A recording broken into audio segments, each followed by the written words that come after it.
Work from home setup ang ipinatupad ngayong araw para sa mga empleyado at staff ng Senado. Dulot ito ng patuloy na pag-ulan at pagbaha sa iba't ibang lugar bunsod ng masamang panahon na dala ng southwest monsoon o habagat.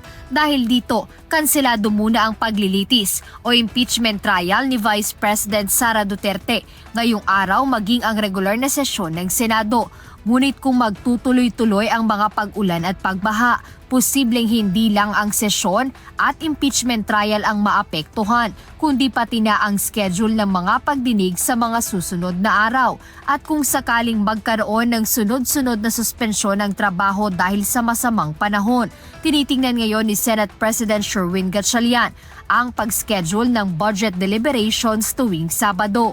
Well, worst comes to worst, Saturday we can make that as an option for hearings. Kung kakailangan din talaga. Budget For budget hearings.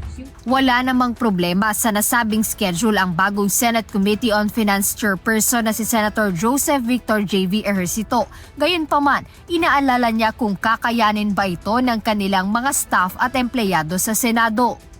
Pag no choice, kaya lang naawa ako sa mga sekretariat natin. Silang kawawa dito, yung backstop natin. Monday to Wednesday, may impeachment, may plenary, tapos mayroon pang budget. Thursday, Friday, hanggang Saturday. So, tao rin yung mga yun. So, tingnan natin kung kailangan. Kami okay lang, pero naawa rin ako sa sekretariat natin kung kakayanin ba. Nauna nang inamin ni Senator Ejercito na hamon sa kanila na pagsabayin ang budget hearing sa impeachment trial at regular na sesyon. Ito ay dahil wala pang kasiguraduhan kung hanggang kailan talaga aabutin ang ginagawang paglilitis kay VP Sara Duterte sa Senado. Gayunpaman, base sa unang pasya ng chairperson ng komite, araw ng Huwebes at Biyernes ang kanilang ilalaan para sa pagtalakay ng 2027 proposed national budget. Jed Neresina, UNTV News and Rescue. Diyos ang aming sandigan, serbisyo publiko ang aming pinahahalagahan.